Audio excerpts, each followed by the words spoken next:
chuvas. As sarjetas eram a responsabilidade de quem? A luta independente das sarjetas é a responsabilidade da Junta. Agora, o grande problema é que, em 90% dos casos, não é o lixo que está na sarjeta o problema, é que o coletor em si já é antigo, já está de tal forma tapado e obstruído que primeiro limpar na sarjeta não dá vazão. Portanto, isso aí, e essa parte do coletor já não é connosco. Mas nós fizemos, porque nós colocámos, antes de ter esta entrevista, colocámos o que é que as pessoas, colocámos uma questão nas redes sociais, o que é que as pessoas gostavam de ver perguntadas, e uma das coisas que nos falaram foi que foi das sarjetas e punham uma questão, porque presumiam que ia ser uma resposta que ia ser dada através do coletor estar já deficiente, as pessoas também dizem com razão. Mas porquê que após as primeiras chuvas, após haver as primeiras cheias, depois já pode chover e já não há cheias a seguir? Isso é fácil, isso é por causa do lixo acumulado. Mas isso não é porque a Junta só faz uma limpeza à própria sarjeta depois das coisas estarem na primeira... Se está atento às redes sociais, até deve ter reparado, nós temos vários elogios a este ano, precisamente pela atitude preventiva que efetuamos. Não houve nenhum registro, neste mês de outubro, nenhum registro de qualquer rua alagada com cheias. O ano passado houve na zona do metro ainda, porque alguns estavam para resolver. E houve também na zona da Carreira, na zona da Rua de Ilcão, ali ao do antigo campo da Ferraria, porque o coletor estava obstruído. Felizmente a Câmara, entretanto, já o resolveu.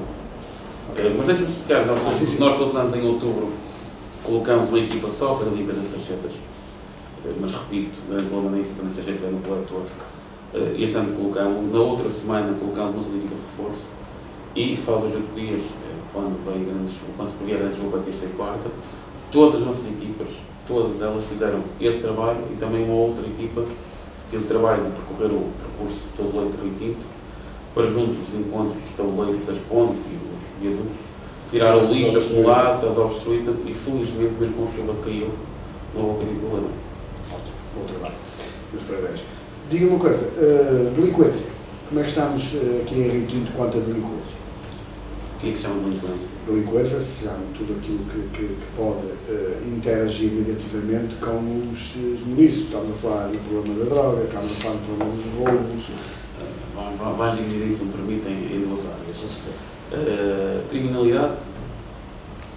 Temos assistido aí alguns episódios pontuais, como no ano passado algum, do Mourinho foi assaltado, mas penso que não terá nada a ver não terá o local, terá a ver mais com o percurso que eu fazia, foi apanhado. Por isso é que eu não falei em criminalidade, falei em delinquência. Em termos locais, que é aquilo mais que é os furtos a viaturas, a residências, estabelecimentos, eu posso dizer que tenho acesso a essas estatísticas.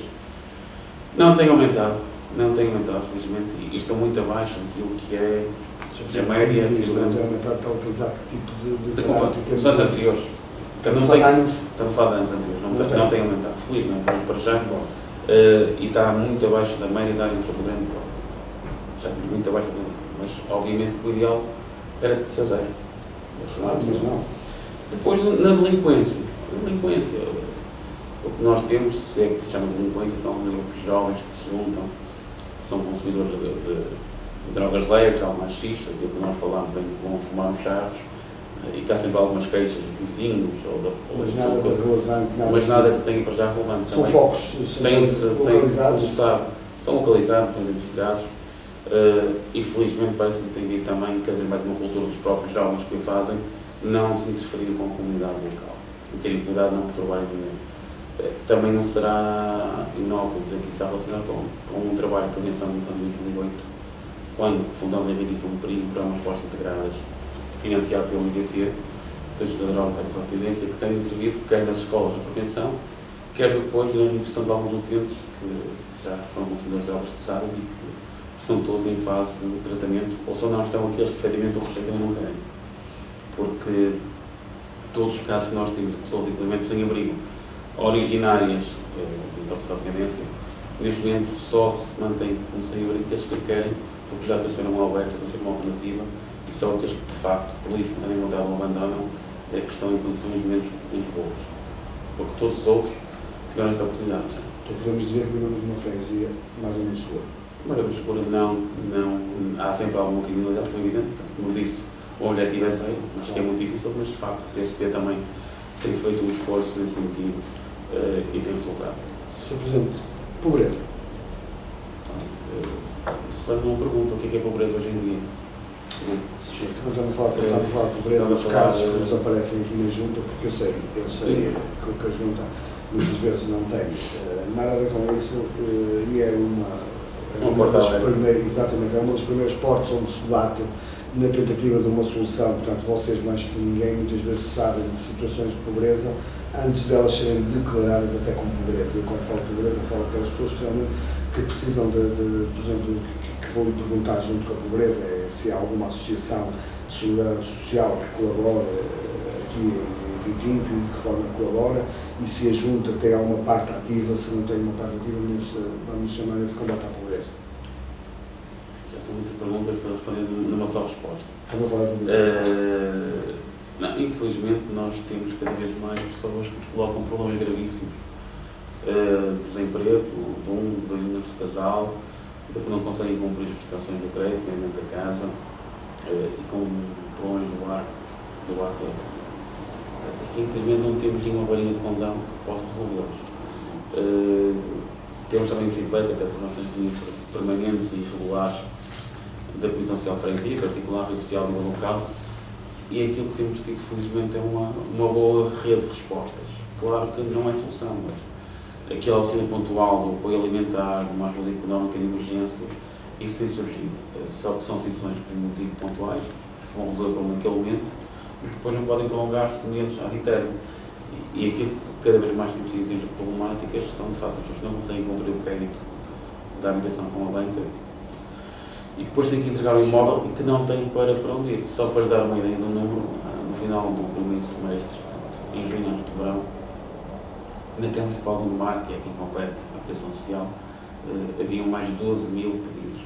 12 mil pedidos de habitação social. Grande parte dos quais remetidos.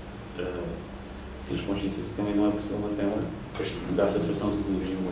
Portanto, aquilo que eu acho que tem que fazer é que o Governo tem que encontrar soluções em parceria com a banca, que também interessa aos bancos ficarem com os imóveis volutos e vazios, não nos podem alienar, nem cobrando os créditos. Muito baratos sejam, não há quem os compre. Não há quem os compre. Para resolver isso. Pronto. Agora, naquilo que são problemas da SOS pontuais que têm aparecido, através do atendimento integrado em protocolo de controle social, através da rede social local, tem conseguido dar uma resposta. Mas, como digo, é uma resposta que vai alimentar aquela família, arranjar roupas, arranjar livros, que não resolve a situação financeira, que assim, infelizmente, enquanto o desemprego existir, é difícil de ultrapassar. Mas é como água e custa-me, em muitos casos, e não poder ter mais resposta para dar. Dentro da grande pergunta que lhe fiz, como disse o Presidente muito bem, é uma direção de programação, existe alguma associação de solidariedade social a intervir cá em Tinto? Temos várias. Tem vários PSS que intervêm nessa área. O Social Solteiro, o Inicial contra a Fome, a Atenção de Silveira, são várias entidades que intervêm no apoio alimentar, que intervêm na ajuda do Ministério. Apoio a idosos, temos alguma que apoia idosos? Tem vários. Temos várias IPSS. Consegue realçar alguma delas? Não, olha, temos o Social Solteiro, o Social Paroquial de Corim, o Social Paroquial Rio Tinto, a Associação de Silveira, temos várias instituições que são de fora do Rio Tinto que vêm aqui prestar apoio domiciliar. Em termos de apoio domiciliar, só para ter uma ideia, há mais de 800 vagas, desculpa, 800 idosos em espera, e a Segurança Social não consegue dar resposta a todos os casos. Mas e tem ideia de quantos idosos é que estamos a falar que neste momento não é que precisam de apoio, que usufruem desse apoio? Temos cerca de 1.200. 1.200 a ter apoio. 1.200. Então, junto com o grande índice populacional que nós temos, estamos a falar de uma freguesia também com bastante idosos. Estamos a falar de uma freguesia que há, não só das freguesias mais envelhecidas, mas onde há, obviamente, um grande número de população idosa, andará pelos 15%. O que é um bocado abaixo dos 25% da média do Distrito do Porto. Mudando então, indo para um bocadinho, para continuarmos ainda no âmbito regional, mas um bocadinho mais alargado, não falando sobre o ITS em si, mas sobre os rumores acerca da fusão de alguma junta de freguesia, o Sr. Presidente tem Tem uma ideia sobre isso? Acha que é uma coisa que vai para frente, não vai? O que é que pensa acerca disso? Nossa, esses rumores há muitos, mas neste momento estamos na fase de rumores, estamos na fase do que é efetivamente prático, porque o Governo já publicou uma lista com os critérios a ter e cuja aplicação desses critérios... Está a dizer que vai haver realmente extinção de juntas de freguesia? Cumprindo aquilo que o Governo publicou cá fora, sim. Sim. Agora caberá depois à Assembleia da República, por iniciativa do Governo, Digamos, vamos falar sobre isso. Aquilo que neste momento... Diga-me a sua opinião como autarca e como cidadão acerca de... porque haverá com certeza pessoas que concordam, pessoas que discordam, pessoas que acham que não estão desarticulados. Eu sou um grande defensor da mudança do poder local, da forma do local. Mas diz que se vai fazer agora, tudo chamado documento verde da administração local, não é nenhuma mudança. É apenas um lavar de cara, um tapar o sol com a peneira, para cumprir o calendário com a troika. Porque neste momento o que o Governo prevê é extinguir 1.500 freguesias em 4.259. Que teoricamente seria para poupar custos, mas isso não vai poupar custos nenhum. Porque se aplicarmos o livro verde tal como está em termos de critérios, e os critérios estão por definir, porque dizem que há 2 tipos de freguesias, até 3 km de concelho, outro mais 10, mas não diz como é que esses quilómetros são medidos, sem a linha reta, se é pela rua, se é desde a sede da Câmara até a sede da Junta, se é desde a sede da Câmara até o limite da freguesia, se é desde a sede da Câmara até ao centro geográfico da freguesia, portanto, mas aplicando esses critérios de uma forma séria, em Gondomar distinguem-se 5 freguesias. No Alto Concelho, Lomba, Medas e Covelo, e na zona mais central do Concelho, São Pedro da Cova e Valvão. E tal como já tentamos demonstrar através do estudo que eu apresentei no encontro há uns dias, a poupança que vai gerar o desaparecimento das freguesias. Portanto, só desaparece o órgão político, porque passa a haver uma freguesia para 2 outras freguesias. Por exemplo, Sancor fica com São Paulo no Valvão, Fãs fica com Fãs São Pedro da Cova. Portanto, há apenas um órgão político para as 2 freguesias, para os 2 territórios que se mantém com freguesia. A poupança gerada é muito inferior ao aumento de custos que isso vai implicar. E eu fiz um exemplo, posso mostrar depois em termos de curiosidade, é muito maçudo para os nossos espectadores, mas imagine só o caso do Alto Concelho, onde Medas, Covelo e Lomba se fundem a Melos, por exemplo, e a sede fica nas Medas. Já viu o que é só o custo de deslocação de Medas até a Lomba? Ter que vir, atravessar a barragem, atravessar o Concelho de Gaia, atravessar o Concelho de Santa Maria da Feira para ir.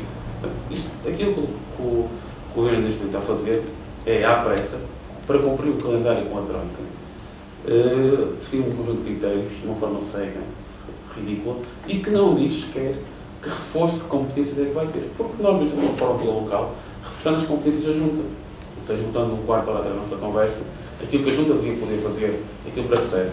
E se esta reforma fosse para dar mais meios, mais competências às juntas, eu vou ter da maneira que está a ser feita. Eu tenho acompanhado isso muito de perto, através de um grupo técnico na ANAFAS, na freguesias. O que está a ser feito é apenas iludir a população e apenas tapar os olhos à troika. Porque a troika disse, bem, temos aqui autarquistas, extingui-los. Mas da forma que está a ser feito é completamente absurdo.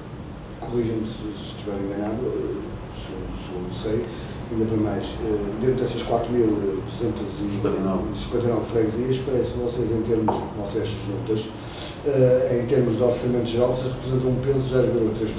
0,12%, portanto, nem sequer será uma coisa... As 4.259 freguesias representam 0,12%. Eu vou explicar o que é que aconteceu. O que aconteceu é fácil, já está aprovado. Os senhores da Troika chegaram a Portugal e viram como é que funcionava, de forma geral, o Estado, a máquina do Estado, a administração central, e perguntaram como é que funcionava o poder local. E aquilo que disseram ao Troika foi que em Portugal tínhamos 308 municípios, mais 4.259 freguesias. Então, e os senhores, o que é que fizeram? Somaram, bem, temos 4.500 e não sei quantas autarquias, que temos que distinguir metade. Mas não se aperceberam, e hoje já admitiram um modelo, que afinal as 308 nada tem a ver com os 4.259. O muito que estabelece 308 nos 4.000. E não só, e porque eles estavam habituados a países como a Norte da Europa, o Centro da Europa, onde só há um nível de poder local, que é aquilo que é feito em Portugal. Não faz lógica nenhuma. Talvez as grandes áreas urbanas, como o Grande Porto, havia freguesia e câmara. Só devia haver um órgão. caso da França, que não tem, O caso de França, não tem a figura da Junta Freguesia, não existe. Exatamente, tem mais risco, como eles chamam, o caso da Holanda, o caso da Dinamarca, onde só há um nível de local. Se calhar são conselhos de dimensão mais pequenos, não é? Temos que ter a totalidade das competências, para não conseguir coisas que não está dizia. A Junta não pode mandar tapar um buraco, não sabe quando vai ser feita uma obra, não sabe se aparece no circo. Ter um único órgão que tivesse competências. Embora para as pessoas, é sempre o responsável pelo buraco. Para a população é sempre quem dá a cara, é sempre quem está mais próximo. Quando passa, agora o presidente não vê que está ali o buraco. Não sei o quê. Aquilo que eu defendo e sou um grande defensor da reforma local, de uma forma a sério, que se pense, que se distribua e que se tiverem que acabar com a junta de Rio Tinto, não para agregar outra qualquer, mas para criar um único órgão, em vez de haver um nível intermédio, em vez de só a junta e a Câmara, que haja uma coisa intermédia, chamem-lhe o que quiserem, mas que funcione com o das pessoas. Isso é que é a eficiência da gestão. Sr. Presidente, e então, agora é que vamos mesmo sair do âmbito local, vamos para o âmbito nacional e até um bocado mundial. Qual é a sua opinião, como autarca, como cidadão, acerca do momento político e económico que se está a viver, essencialmente na Europa? Olha, é muito preocupante. A Europa está numa crise para além financeira de valores, está a atingir um ponto que é totalmente contrário àquilo que se calhar o fundador da Europa, como o Roberto Schuman e outros há 50 anos atrás pensaram, que é estamos a ver ali uma Europa bicéfala e com uma direção que é controlada pela França e pela Alemanha, que estão a preocupados com aquilo que será o futuro dos seus países e com os seus mercados da exportação. Isto tem tudo a atingir está a bater no fundo. O euro está a ser a grande questão globalizadora e a grande moeda forte do mundo está ali por aí abaixo. Já se coloca em causa, por exemplo, na Grécia, a continuidade ou não da permanência da moeda única, e eu acho que a Europa não está a dar, não está a ter capacidade de responder, por uma fraca liderança, não está a ter capacidade de responder a esta crise, não está a ter capacidade de tomar fortes medidas para poder salvaguardar os interesses da Europa como um todo e não apenas só da Alemanha e da França como se. Por outro lado, no caso concreto do nosso país, e obviamente respeitando a opinião política e partidária de cada um, eu acho que o que o governo está a fazer é um grande conjunto de asneiras. Porque numa altura em que é preciso pôr dinheiro circular e já está dinheiro na economia, investimento está a retrair e cortar em tudo e mais alguma coisa. Então esta última medida do plano de estratégia de transportes, de cortar circulações noturnas, os transportes públicos do Porto de Lisboa, é completamente absurda. E eu acho que o governo devia investir. O mercado e a economia está a precisar de um sinal de confiança. Agora, se cortamos, se fazemos com que o desemprego aumente, se não investimos, o que é que as medidas fazem? Retraem-se e fazem. Em última análise, e estamos a falar sempre com a opinião do autarca e do cidadão, Dr. Marco Martins, como é que acha que vai acabar esta contenda, vamos chamar assim? Estou com muito medo. Estou com muito medo de onde é que isto vai ir. Mas tem alguma ideia? Já se debruçou sobre isso para pensar? Não, eu tenho ouvido. Será um problema de uma década? Será um problema de meio de anos? Será um problema indissolúvel? Se vamos acabar com o euro? Estamos a falar, não estamos a falar? Não quero uma opinião. Uma opinião de uma pessoa líder na matéria. Estou a perguntar uma opinião particular. Não sei. O que eu temo é que antes disso, antes da decisão final, nós partamos para uma situação socialmente descontrolada, que é aquilo que cada vez mais se ajuda a falar no dia a dia. Isto quando deixar de haver dinheiro, quando deixar de haver forma de sustentar, alimentar as pessoas. A criminalidade vai subir, vai ser a criminalidade, vai ser a revolta, as manifestações, não sei, veja, por exemplo, este exemplo de 12 de novembro dos militares. Eu não vivi isso em Abril, embora não venha a minha, mas como questão etária não pude ver, tenho muito medo de que isto possa, em termos de modos sociais, provocar a acontecer. Sr. Presidente, quase em jeito de conclusão, ia pedir para fazer uma declaração, vamos chamar assim, pegando nessas suas palavras e atendendo ao momento que nós estamos a viver, a nível económico, portanto, que estamos a falar, vamos chamar uma declaração, uma motivação ou não para as notícias. Olha, eu costumava dizer nos meses que devemos para ter um bocado de fé e de esperança e que isto iria dar a volta e tinha necessariamente dar a volta. Eu confesso que eu próprio estou com um pouco ânimo para o pedir, mas obviamente que temos de ser positivos e pensar que isto será uma situação que está já em fase final, em fase crescente. Tem mesmo que ser, porque Portugal é muito mais do que isto tudo e não pode deixar sufragar-se pela economia europeia e pela economia mundial. E temos para o nosso tempo, para o nosso futuro, para as gerações vindouras, que dar a volta. Portanto, temos todos que tirar, embora eu já tive mais, mas temos que ter e temos a esperança de que 2012 terá que ser um ano de recuperação. 2012 foi um ano de recuperação, então eu quero não sei o que mais posso dizer. Agora, mesmo para fecharmos isto, peço isso a todos os presidentes entrevistados até agora, a sua opinião como autárquico, como cidadão, mais uma vez volto a dizer, sobre o aparecimento de iniciativas como esta da DQT. Olha, eu já tive a oportunidade de dizer logo no início, quando tive a honra de ser convidado para tal, que a RTTV é um projeto, na minha opinião, completo para andar, que é um projeto que vai servir para melhor informar cidadãos e, acima de tudo, que vai servir também, porque não posso ser só para o lado positivo, também para o lado negativo, para denunciar algumas questões que, se calhar, sem um projeto jornalístico desta dimensão, não poderiam fazer. Portanto, aquilo que eu acho que a RTTV pode e deve fazer, e que vai ter para andar certamente, é divulgar o que de bom faz na cidade, que as iniciativas esportivas, culturais, recreativas, daquilo que a autarquia faz, daquilo que as associações fazem, daquilo que as escolas fazem, mas também precisava denunciar alguns problemas que de outra forma não seriam tão visíveis. E, portanto, aquilo que eu desejo mais uma vez, como disse há um mês atrás, é muitas felicidades, muito sucesso para o futuro e que naquilo que será o meu alcance já sabe, podem contar. Sr. Presidente, em nome da RTTV, muito Eu obrigado pelos senhores. agradeço a todos que estiveram lá em casa com o tempo e paciência para nos aturar. Muito obrigado. Quanto a nós, até à próxima semana, numa outra autarquia, com um outro Presidente. Boa tarde, muito obrigado.